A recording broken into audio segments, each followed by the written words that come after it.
Josie, what do you think?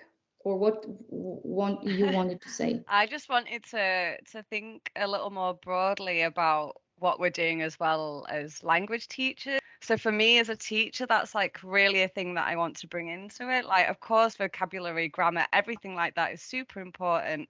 But being able to teach people how to communicate well, how to communicate with many more people, I think is really important. Is we're not only teaching like how to speak the language, but also communication. And like communication breakdown is such a big contributor.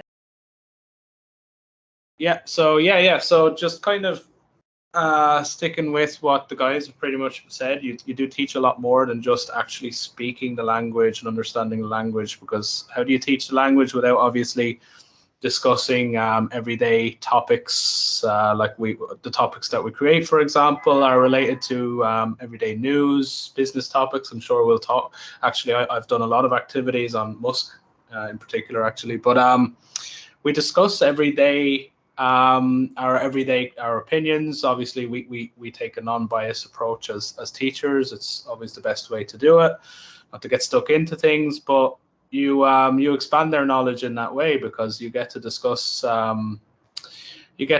everyday important kind of significant topics with open-minded people and intelligent people of so many different backgrounds. You educate yourself as a teacher actually with these discussions, I find anyway, and Yeah. we can help educate them in the same way, and they can now express themselves more importantly than just speak. They can express themselves and have some very meaningful discussions with English speakers all over the world. So I think yeah, it's such a massive thing in that sense.